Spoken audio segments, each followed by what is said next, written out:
Hello everyone, good morning. मैं Pravesh Sharma, welcome back to my channel. आज हम देखेंगे लेखन कौशल विकास, डेवलपिंग राइटिंग स्किल। लेखन कौशल विकास की आवश्यकता एवं महत्व। Developing writing skills, need and importance of writing. लेखन कौशल विकास का अर्थ एवं परिभाषा। Meaning and definition of developing writing skills. लेखन कौशल का अर्थ है भाषा विशेष में स्वीकृत लिपि प्रतीकों के माध्यम से विचारों तथा भावों को अंकित करने की कुशलता। सामान्यतः प्रत्येक भाषा की अपनी लिपि व्यवस्था होती है। इन लिपि प्रतीकों को वे ही समझ सकते हैं जिन्हें उस भाषा की लिपि व्यवस्था का ज्ञान है। इसका तात्पर्य है कि लेखक द्वारा लिपिबद्ध विचारों तथा भावों को वे ही पढ़ सकते हैं और वे ही समझ सकते हैं जिन्हें उस भाषा तथा उसकी लिपि व्यवस्था की समुचित जानकारी है। स्पष्ट है कि लेखन लिपि प्रतीकों के माध्यम से विचारों तथा भावों की अभिव्यक्ति का साधन है। केवल वर्णमों की रचना अथवा शब्दों के अनुलेखन को लेखन नहीं कहा जा सकता। लेखन व्यवस्था के विभिन्न घटकों से परिचित होना तथा लिपि प्रतीकों के माध्यम से विचारों की अभिव्यक्ति करना लेखन के आवश्यक अंग हैं। यही कारण है कि चित्रकार, पेंटर तथा टंकित करने वालों को लेखन का ज्ञाता नहीं माना जा सकता। लेखन कुशलता के लिए भाषा विशेष तथा उसकी लिपि व्यवस्था की पर्याप्त जानकारी आवश्यक है। रॉबर्ट लैडो के अनुसार अन्य भाषा में लेखन कौशल सीखने से तात्पर्य लेखन व्यवस्था के परंपरागत प्रतीकों को लिपिबद्ध करना है कि जिन्हें लिखते समय लेखक ने मौन अथवा उच्चारित रूप से प्रयुक्त किया हो अथवा दोहराया हो। अतः इससे स्पष्ट होता है कि अन्य भाषा में लेखन कौशल सिखाने का अर्थ छात्र को उस भाषा की लेखन व्यवस्था से परिचित कराना है। इसमें भाषा की लिपि व्यवस्था तथा उसकी विशिष्टताओं की जानकारी के साथ साथ उस भाषा का पर्याप्त ज्ञान आवश्यक है। तभी लिपि प्रतीकों के माध्यम से विचारों की अभिव्यक्ति संभव है। प्रत्येक भाषा की अपनी परंपरागत लेखन व्यवस्था होती है। इसमें व्यक्ति की अभिरुचि के अनुसार परिवर्तन नहीं किया जाता है। योग्यता लेखन कौशल की प्रमुख विशेषता है। लेखन की भाषा का गौड़ कौशल एवं विचारों की आंशिक अभिव्यक्ति माना जाता है। भाषा का उच्चारित रूप ही वस्तुतः पूर्ण माना जाता है। प्रत्येक भाषा की लेखन व्यवस्था भिन्न भिन्न होती है। यही कारण है कि दो भाषाओं में समान लिपि प्रतीकों का प्रयोग होने पर भी उनका मूल्य दोनों भाषाओं में भिन्न होता है। मातृभाषा तथा अन्य भाषा में लेखन सीखने के लिए भाषा में प्रयुक्त लिपि प्रतीकों के यानी कि जो चिन्ह होते हैं कि आंतरिक मूल्यों से परिचित होना अत्यंत आवश्यक है। इन मूल्यों में परिचित होने के साथ साथ लेखन की कुशलता प्राप्त करना भी आवश्यक है। लेखन की कुशलता अभ्यास जनित है। अभ्यास को आदत के रूप में परिणत करने पर ही लिपि व्यवस्था पर अधिकार प्राप्त किया जा सकता है। लेखन व्यवस्था का सतत अभ्यास करने तथा सजग रूप में उसका प्रयोग करने पर वह व्यवहार का सहज अंग बन जाती है, आदत के रूप में परिणित हो जाती है, यानी कि बदल जाती है, एक तरह से आदत बन जाती है। इसके आधार पर ही लेखन कौशल का विकास संभव है। अतः छात्र में इस प्रकार की अभ्यास जनित कुशलता उत्पन्न करना मातृभाषा तथा अन्य भाषा शिक्षण का विशिष्ट उद्देश्य है। अब हम देखेंगे राइटिंग स्किल्स। ये बात मनोवैज्ञानिक और शिक्षण सूत्र की दृष्टि से सही है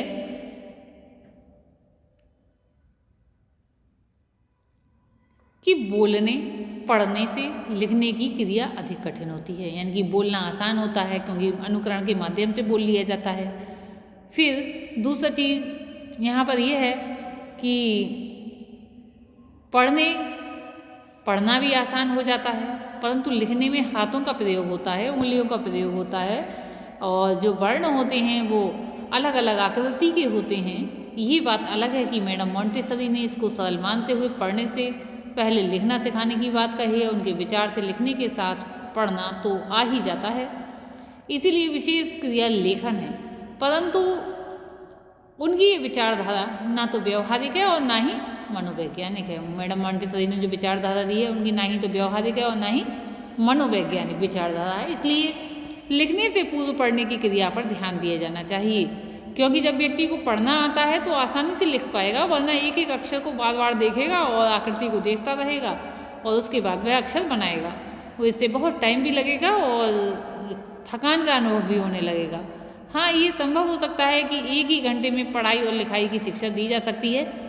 इस अर्थ में पढ़ाई और लिखाई साथ साथ चल सकते हैं, लेकिन इस बात में कोई दो मत नहीं है कि पढ़ने की शिक्षा लिखने की शिक्षा से पूर्व ही दी जानी चाहिए। इसीलिए हम देखते हैं जो प्राथमिक कक्षाएं होती हैं उनमें बालक को कविताएं रटाना, प्ले के रूप में भी कविताएं आदि याद करा दी जाती हैं। नर्सरी, LKG, UKG या जब सरकारी विद्यालय की बात करें तो फर्स्ट क्लास में गिनती पहाड़े और वर्णमाला हिंदी की हो या अंग्रेजी की हो रटने पर जोर दिया जाता है और उनको याद कराया जाता है। लेखन कौशल की आवश्यकता एवं महत्व यहाँ पर देखेंगे हम। Need and importance of writing. आपसे अगर आपका मित्र या अन्य रिश्तेदार दूर रहते हैं तो उन तक कोई संदेश या समाचार पहुंचाने के लिए लिखित अभिव्यक्ति का सहारा लेना पड़ता है। आजकल तो हम देखते हैं कि मोबाइल आदि भी चल गए हैं, लेकिन अगर हमें लिखित रूप में वास्तविक रूप में ही देना है तो लिखने की आवश्यकता पड़ती है। भाषा के मुख्य रूप से दो रूप हैं, मौखिक और लिखित। भाषा पर अधिकार की दृष्टि से दोनों रूप ही शिक्षा के में अनिवार्य हैं। अब विचारों को सुरक्षित लिखित रूप में रखा जा सकता है, यानी कि लेखन कौशल अगर आता है तो विचारों को सुरक्षित लिखित रूप में रखा जा सकता है। इसके विचारों को स्थायी रूप प्रदान किया जा सकता है। जीवन के बहुत से क्षेत्र ऐसे हैं जहां आप केवल मात्र मौखिक अभिव्यक्ति से काम नहीं चला सकते, वहां पर लिखना ही पड़ता है। जैसे किसी को आदेश देना है, निर्देश देना है, किसी भी विभाग में, यानी कि जहाँ प्रोफेशनल लाइफ आ जाती है वहाँ पर लिखना पड़ता है। दैनिक जीवन के बहुत से कार्य जो हिसाब किताब से संबंधित होते हैं उन्हें हम लिखित रूप में ही करते हैं। अब मान लीजिए कोई आय व्यय का ब्यौरा रोज का रखता है तो वो समय लेखन की ही आवश्यकता पड़ेगी। छात्र छात्राओं को शिक्षा ग्रहण करते हुए पठित सामग्री संगठित करने के लिए और प्रश्नों के उत्तर तैयार करने हेतु लिखित भाषा पर ही निर्भर रहना पड़ता है, क्योंकि जब तक लिखित भाषा नहीं होगी तो फिर मूल्यांकन संभव नहीं हो पाएगा। अभिव्यक्ति की दृष्टि से लिखित भाषा हाथ और मस्तिष्क का संतुलन बनाए रखने में बहुत सहायता प्रदान करती है। हम अपने पूर्वजों की धरोहर की सभ्यता एवं संस्कृति के रूप में लिखित भाषा के माध्यम से प्राप्त किए हुए हैं। इसी प्रकार से आने वाली पीढ़ी भी वर्तमान सभ्यता और संस्कृति की भाषा के लिखित रूप से ही समझ पाएगी। लिखित भाषा से ही साहित्य ज्ञान के भंडार में वृद्धि होती है। लेखन कौशल नहीं होता तो नए साहित्य और नई रचनाओं का होना संभव नहीं हो सकता था, क्योंकि आज भी जो साहित्यकार होते हैं, रचनाकार होते हैं, वो पुरानी रचनाओं के आधार पर नवीन रचना का जो है लेखन कार्य करते हैं। ऐसा नहीं है कि उनकी नकल करते हैं, परंतु उनका रसपान तो जरूर ही करते हैं, अनुभव तो जरूर ही लेते हैं। देश विदेश के ज्ञान और घटनाओं की जानकारी हमें जो है भाषा के लिखित रूप के द्वारा ही प्राप्त होती है। हमारे राष्ट्र की शिक्षा प्रणाली की मुख्य विशेषता परीक्षा है। छात्र छात्राओं की शैक्षिक उपलब्धि जानने के लिए अर्थात मूल्यांकन करने के लिए मौखिक परीक्षा के साथ साथ लिखित परीक्षा पर भी निर्भर रहना पड़ता है। अब हम देखेंगे लेखन कौशल के उद्देश्य, एम्स ऑफ राइटिंग स्किल्स।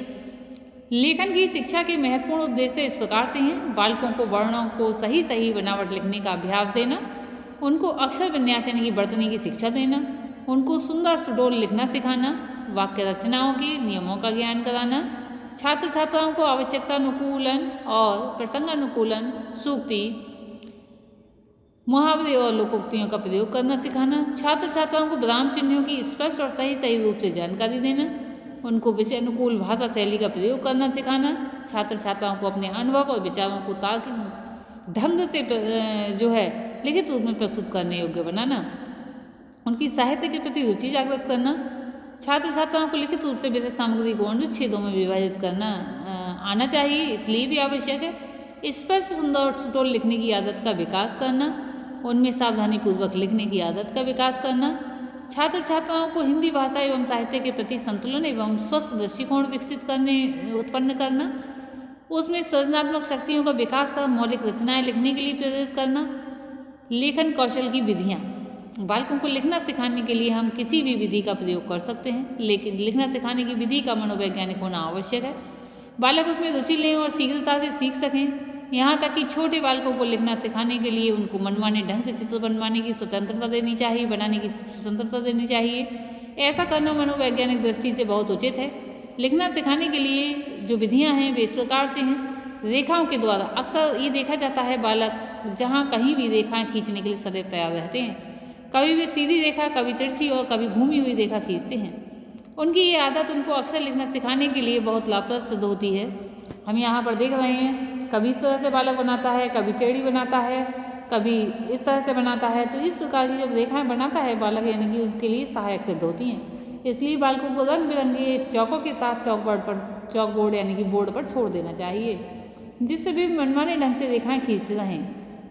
बालक सर्वप्रथम सीधी रेखा खींचेगा, कहने का तात्पर्य है इस तरह से खींच सकता है, सीधी रेखा खींचेगा। उसके बाद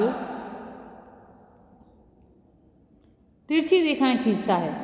तिरछी रेखाएं ऐसे भी हो सकती हैं या फिर इस तरह से भी हो सकती हैं।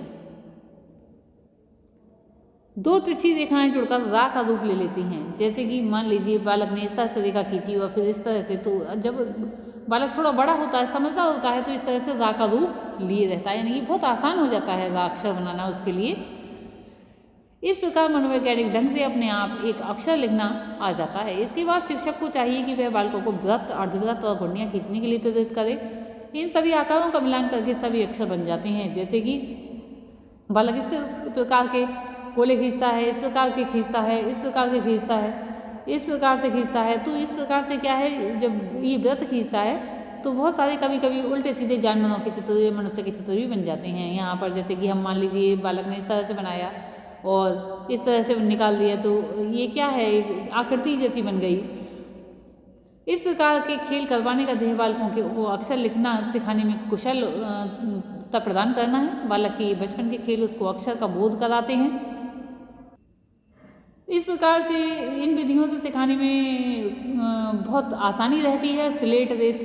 स्लेट पर लिखना सिखाना चाहिए। रेत पर भी कभी कभी रेत फैला पड़ा है, उससे उंगली से अक्षर बनाने सिखाए जाने चाहिए। कागज व अन्य अक्षरों पर भी लिखना सिखाया जाना चाहिए। इसे अनुकरण विधि कहा जाता है। ये विधि बहुत प्राचीन है और ये आज भी कारगर है। टुकड़ों को जोड़कर जो अक्षरों की पूर्ण आकृति का सहयोग देने वाली विधि, इसमें रेगमाल पर कटे अक्षर पर बालक उंगली से स्पर्श करते हैं और लिखते हैं, तो ये विधि मॉन्टेसरी विधि कहलाती है। जैकार्ट पद्धति, इस विधि के अंतर्गत जैकार्ट पद्धति है यहाँ पर। इस विधि के अंतर्गत बालक सुधार स्वयं करते हैं। इस विधि में बालकों के सामने पूरा वाक्य रखा जाता है। वे अनुकरण करके एक एक शब्द को लिखते हैं और उसे मूल से मिलाकर अपनी गलती में सुधार कर लेते हैं। शिक्षक अनुकरण के पश्चात उसे पूरा वाक्य लिखवाता है। सन 1941 ईस्वी के मॉडर्न जर्नल के अक्टूबर अंक में हस्तलिपि कैसे सिखाएं में लेख छपा था, जिसमें कुछ बातों पर ध्यान देने की बात कही गई थी। इसमें था, जब बालक लिखने की ज़रूरत समझे तभी उसे लिखवाना चाहिए। जिस शब्द का बालक लिखने की आवश्यकता समझता है, उसे लिखना चाहता है, उसे पूरे रूप में लिखवाना चाहिए। शब्दों की जो है कठिनाई के क्रम से लिखवाना चाहिए। वाक्य, शब्द और अक्षर के स्वरूप पहचानने की सुविधा पूरी तरह से मिलनी चाहिए। बड़े अक्षरों से लिखना शुरू करवा कर धीरे धीरे अक्षरों का जो है साइज छोटा कर देना चाहिए। लिखने के साधनों का प्रयोग इस प्रकार से हो, बालू पर किसी छोटी सी लकड़ी या उंगली के प्रयोग से चॉक बोर्ड पर, रंगीन पेंसिल स्लेट पर, रंगीन और मुलायम पेंसिल से कॉपी पर लिखने का अभ्यास करवाना चाहिए। अंत में सरकंडे की कलम से कॉपी पर लिखने का अभ्यास कराना चाहिए और लिखने में उचित ढंग से बैठने और कलम पकड़ने के तरीके पर भी ध्यान देना चाहिए। आरंभ में लिखने में अधिक समय देना चाहिए और लिखने की गति धीरे धीरे बढ़ाने पर जोर देना चाहिए। बालकों की व्यक्तिगत विभिन्नताओं पर ध्यान देना चाहिए। लिखने का अभ्यास करवाते रहना चाहिए। बालकों की सहज प्रवृत्तियों पर ध्यान देना चाहिए और उनकी रुचियों को ध्यान में रखकर ही लिखवाना चाहिए। तो आज की इस वीडियो में हमने देखा लेखन कौशल। आज के लिए इतना ही। अगर आपने इस चैनल को सब्सक्राइब नहीं किया है तो अवश्य कर दें। धन्यवाद।